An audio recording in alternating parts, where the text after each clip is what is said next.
have to hit stop sharing because I'm not sure if the sound is working. I should stream more often so that I get better at this. But let's see. I'm not sure if the sound's on. So let me hit stop sharing. Okay, I'm back. Bear with me. I'm just doing some behind the scenes work here.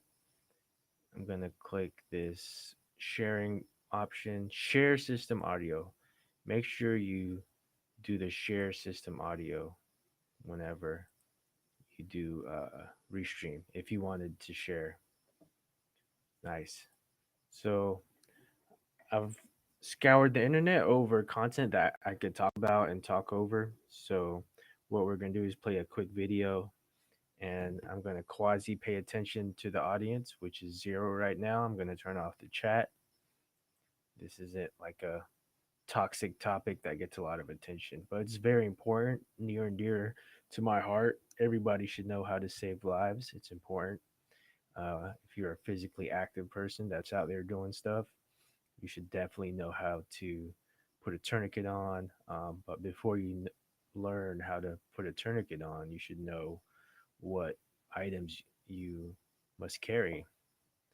Chat overlay. Let's see if there's anyone in the chat. Zero people in the chat. So who do we got here? We got Prep Medic. I did not ask for permission. YouTube's just going crazy.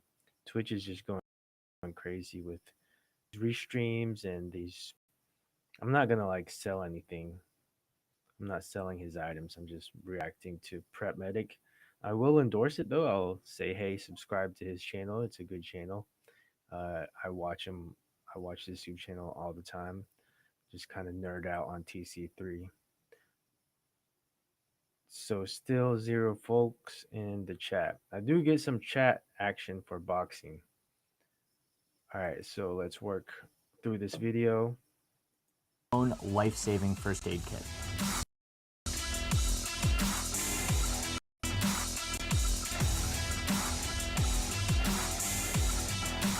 Let me change it up for my viewers. So it's no secret that I like pre-made first aid kits. It takes out a lot of the guesswork on what you're getting. You know you're getting solid supplies, and it all comes neatly packed in whatever kind of carrying case you decided to order. That being said, any company that is making a pre-made first aid kit with all the supplies in it is going to mark it up, you know, between 10 and 20%. I don't think this is an unethical decision. I don't think this is bad on those companies because it does take man hours to pack that kit. It takes, you know, research to figure out what you're putting in it, how it fits, and then you're benefiting from that. So you're going to pay a little bit more. On every single one of those review videos, I get somebody saying, well, you could build it for half as much. And that's a little bit of an exaggeration, but I did want to go through the process of building a first aid kit, how I look at it, how I do it. Right here you have a kit I built for trail running, just something easy to put in my pack. And as you can see, I'm not always using these pre-packaged items I'm getting. So we're going to go through kind of the selection of what equipment you're going to put in here, how to pack it, and some different options for different levels of budget. Without further ado, let's get into the video. So let's start with gear selection, then we can talk about how you're going to carry it a little bit later. I am listing these items in what I see as kind of an order of importance. So if you can only afford one piece at a time, just pay attention to the list I'm laying out and go from the start to the end, and eventually you'll have what you need in the most effective order, in my opinion. Let me be clear that this kit is a life-threatening kit. I'm not talking about your really minor bumps and bruises. Everybody has Band-Aids around the house, little bandages, you know, probably some antibiotic ointment. That is great, and I would highly recommend you include them in a kit, but maybe keep them a little bit more accessible than we're going to be making today. So this is life threats only. First and foremost, the first thing that I would put in any kit is some kind of packing gauze. Now, you can go with quick clot gauze just like this, or you can go with just plain packing gauze. And really, the survival rates between these two are very similar. So while this is the gold standard, if you can't afford the $44 or $45 that this costs, this guy right here is going to run you about $4. So $4. there is a big difference between these two, and they do almost the exact same thing. So for the purpose of this video, we're going to pack the quick clot. Now, just a quick review, this is to pack junctional sites, the base of the neck, armpit, and groin. But also, if you don't have a commercial tourniquet immediately available, this can be used to pack any wound on the extremity regardless of its location. So it's a very good piece of equipment to have for your life threats. So this is what I'd start with first. I should say that all of these supplies, I'm pricing it off of Medical Gear Outfitters. This is Skinny Medic's store, and I know we tease a lot, but we're actually friends. So he keeps fair prices, and you know you're getting authentic stuff from there. The code PrepMedic will get you 10% off, I believe, and then I've got an affiliate link down below. But if that doesn't work, use the code, or don't and get it from somewhere else. Just make sure it's a reputable company. All right, so number 2, what we're looking at is a tourniquet of some kind. Now, I like the cat tourniquet just because it's what I've been trained on. It's a solid piece of equipment, but the Committee for Tactical Combat Casualty Care, they have recommended a pretty big list now. It's not just this and the soft T wide. So go on and check out what some options are. I like this guy. It's easy. I like the orange color for civilian uses because you're probably not getting shot at. You don't need to be concealed or have a low profile color-wise. So the orange is just really noticeable when they roll into that emergency department. So we've got a cat tourniquet. This will run you about $30. One note with these is that there are a lot of counterfeit cats on the market, especially on Amazon. I don't buy any medical supplies on Amazon because it's really hard to verify that you're getting it from a good source. And the counterfeits, while they might seem great, they break really easily. The windlasses break really easily. The cords snap. So it's just not worth it. If the price seems too good to be true, it probably is. These will be marked down slightly here and there, but most of the time these will run you between $25 and $30 regardless of the supplier. So cat tourniquet is what I'm keeping in there. So now we have 2 items for major extremity bleeding. The next thing we're going to throw in there is going to be some kind of pressure dressing. So this is a NAR emergency trauma dressing. Tons on the market. NAR is really, North American they're all Rescue. great. They all work excellent. Just find one that has a form factor that you want. So this guy right here costs about $9 on Medical Gear Outfitters. It's just a wrap for anything. $9. So you can wrap one of these in if you've done that on a junctional site. You can also, wrap a head wound or maybe that arm wound that's bad bleeding but not quite life-threatening, so you're not going to apply a tourniquet or pack it. This is going to come in really handy. So that's the next thing I'm going to put in there. And coming down a little bit farther, we're going to look at doing a Mylar blanket. And like I said, this is what I view as kind of the order of importance. So these are space blankets. They reflect heat back to the casualty. Keep in mind that even on a hot day, your body starts to lose the ability to clot at 95 degrees. So if the temperature is under 95 degrees, you really have to work to keep that casualty warm, and they're not producing a lot of heat themselves. So insulating them and wrapping them in a Mylar blanket in cases of extreme trauma is really important, and I think that's something that can go in any kit. Once again, tons of different sizes, form factors. This is a really cheap one. And this guy will run about $5, but you can get much better items. North American Rescue has some that are a little bit thicker and more insulating.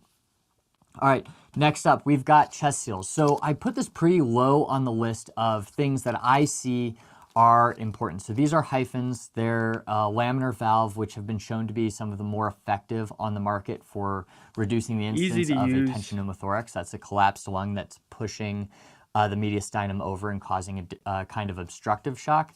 So I like these because there's an entrance and an exit. That's pretty blatantly for your gunshot victim. There's not however, this can be used to cover an abdominal wound, keep some dirt and grime out of it. It's good for those chest wounds. Great item to have, but I put it low in priority. Also, the chances of having somebody, because you're in a safe with a sucking chest wound, kind of in day-to-day life, out on the trail, something like that, it's relatively rare. Contrary to what the media says, you're not just walking down the street in the U.S. seeing people get shot left and right.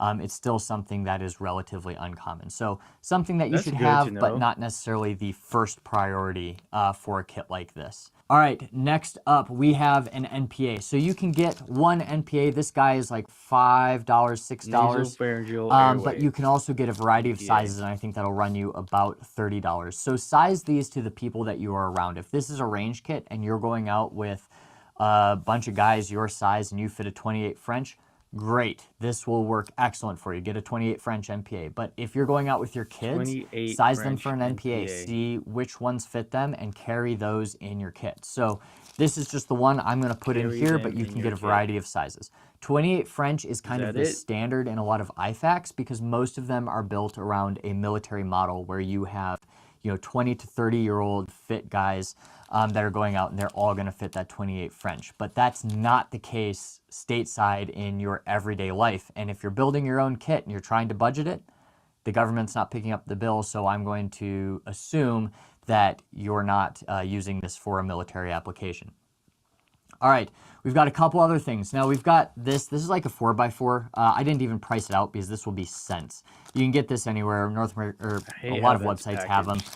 But also you can get, pretty much any bandage at Walgreens will work. And I'm throwing this in here for your minor bleeding. You've got a scrape you want to cover up, but we don't need to break into any of these supplies necessarily. And then a couple other things. We've got gloves. Once again, not pricing them out. These are really cheap. You could even get like some food server gloves. And I bet you if you walked into a Subway, they'd give you a handful of them if you asked nicely and bought a sub. So gloves, if you have them. Once again, though, your skin makes a great barrier, especially in those like hyper emergent situations. We always wear gloves on the ambulance, on the helicopter. That being said, like when it's you responding out, a lot of times this is something that's forgotten. And so long as you don't have exposed wounds on your hands, your skin's going to be a good barrier for most diseases. So it's not always my priority. Last but not least, we're going to look at trauma shears. So I like expensive stuff. I like things because I use them a lot, and I like the X shear. That being said, these are about $40. You can get a cheaper pair of trauma shears for $5 and under. So if it's something you're going to use once, go ahead, get cheap shears. They're going to work that one time. If it's something where you might use this more than once, or you're using it for multiple things, I would go with something a little bit more expensive, especially if you're doing this professionally. So that's it. This is what I would put in like a life-saving kit. Now, one noticeably absent item that I know I'm going to get called out for is going to be a face mask for CPR, some kind of face shield. Honestly, in my everyday life, like on the ambulance, we have bag valve masks. We have ways of breathing for people because we have respiratory issues as well.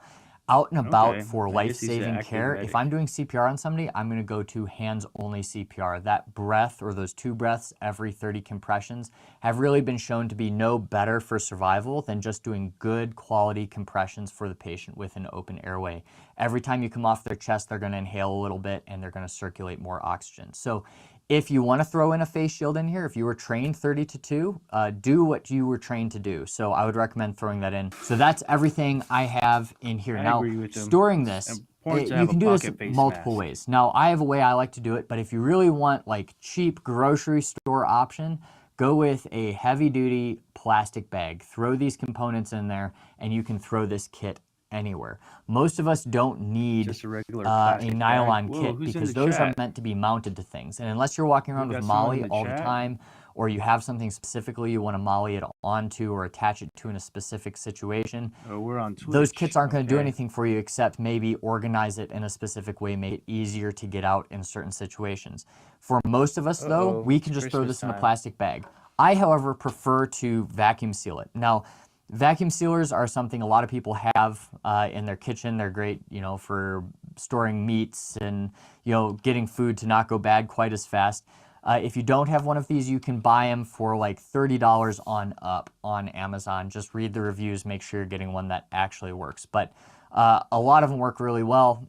This one, I have no idea what the brand is. This is like an old Dropbox one from my in-laws that they had at one of their gift shops. So I have no idea.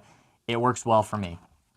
In this case, what I'm going to do is I'm going to get one of their bags. And full disclosure, in the interest of transparency, this is my third take in actually putting this in a bag, getting in the vacuum sealer. Had a little bit of problem with some of the quality on these. So it goes to show you get what you pay for. Make sure you're buying some quality bags there. I think I have it figured out. I at least know how to use my equipment now. So here we've got the bag. Now you can get these in bags. You can get them in a tube format where you seal one end, then the other, and that allows you to accommodate a wide range of different equipment and sizes.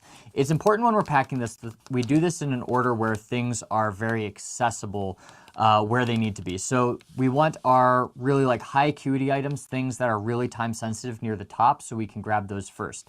A disadvantage of using a vacuum seal or a plastic bag as opposed to nylon is that not everything is laid out in a very specific order. When we open this, it's all going to go everywhere. So obviously that doesn't work for everybody. It will work for most people kind of going around their everyday lives. So we're going to first put in the tourniquet because it's relatively thick and it just kind of takes up one whole side of this bag. I'm going to then take the hyphen chest seals because they're relatively thin, and I'm going to squeeze those in right behind the tourniquet. Now these chest seals actually fit very well just lengthwise in the bag, so that's actually really nice. My OCD likes that quite a lot. If you're not quite as OCD as me, you don't have to take as much time to do everything that I'm doing right here. Next, we're going to take the gauze pad because once again it's relatively thin, it just fits behind everything. We'll slide that back there. ETD is not quite as time critical because it's not necessarily used for life-threatening bleeding, and that is going to go kind of in the back next to the tourniquet, just like that. All right, we're going to take the survival blanket and the combat gauze right here because they're both relatively the same size, and we're going to tuck those right next to the tourniquet. Now, I get it, the space blanket isn't really as like high acuity as a lot of the stuff, but since it's the same form factor, I'm putting them together. I like that. Next, I'm going to take the NPA, put it next to everything, and then I'm going to take these gloves and kind of willy-nilly just wrap them up a little bit, put them on top. You know, if you don't have the gloves right away, there's no point in having gloves. So they need to be relatively accessible in the kit. Now, I didn't forget the trauma shears. We'll talk about that in a second. So if this was a Ziploc bag, Bob's your uncle. You're done. You don't have to do anything else. It's going to work just fine. I like the vacuum sealer because I feel like it's a little bit more compact. And then I feel like these bags protect it a little bit better than a standard Ziploc bag. So I'm going to take this right here, put it into the end of my vacuum sealer as carefully as I can. We're going to pop this down on top of it, and we're going to start it.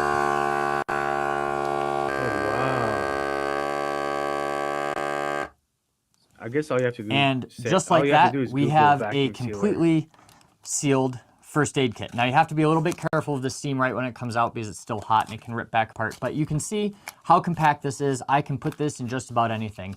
And like I was talking about earlier, you don't need a nylon case necessarily. This provides almost as much protection as a nylon case. You can put this in a glove compartment, throw it in a backpack, desk drawer.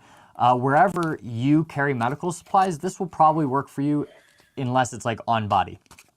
The other great thing about this is it's buildable. So if you want a humongous first aid kit, you can take a huge roll of this and you can vacuum seal the whole thing. It's going to be just fine.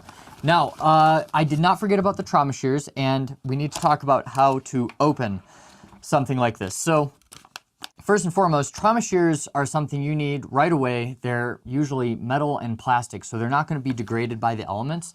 Honestly, I would just take your trauma shears, I'd take some tape, and it looks janky, but I swear it works.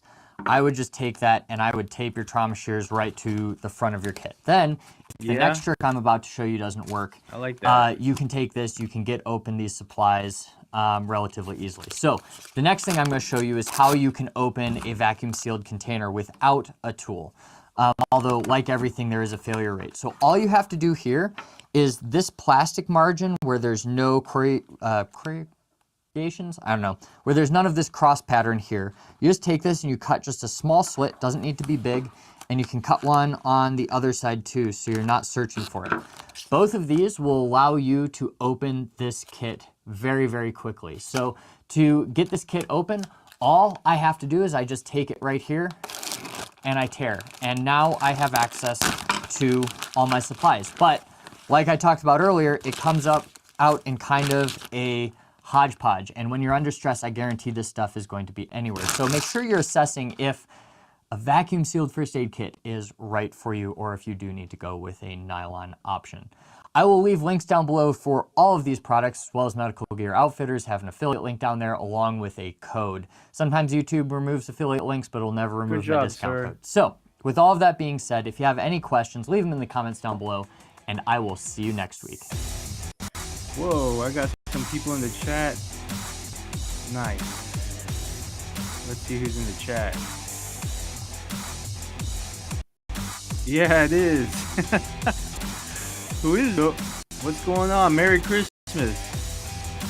Merry Christmas, everybody. Mr. Doric Kwanzo. Merry Christmas, sir. Yeah, so I just finished watching a video on restream on TC3 Hey guys, stuff. my name's Sam and welcome to Let me hit Prep the This pause week's video, button. we're going to be talking about treating massive hemorrhage in the Let me show y'all a picture. This is the fam.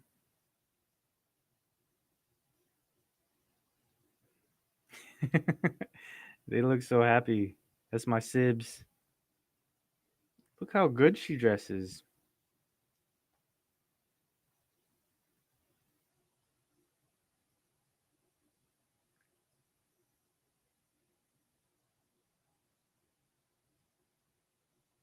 She dressed better than everyone else.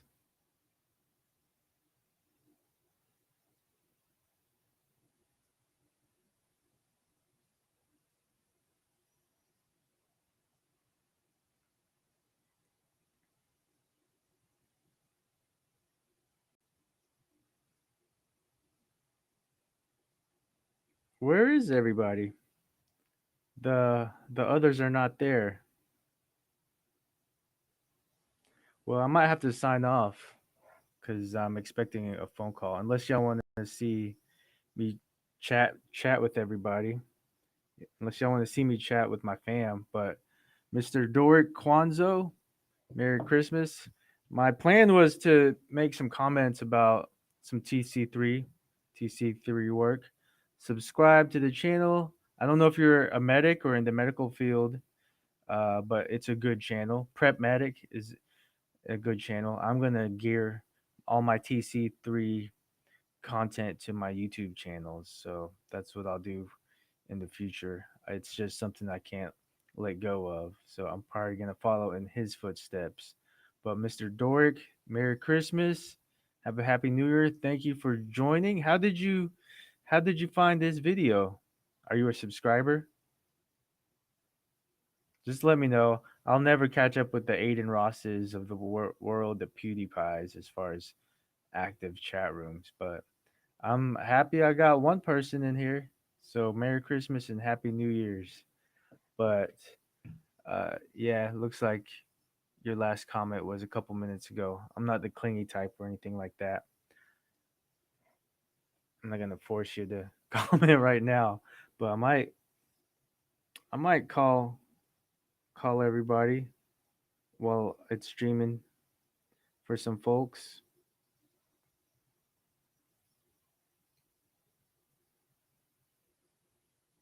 They're not even wearing red and green.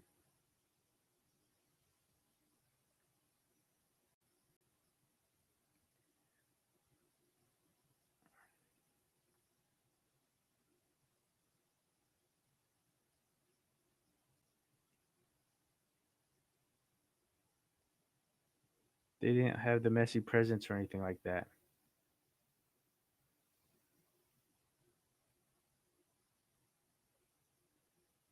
Too early, I suppose.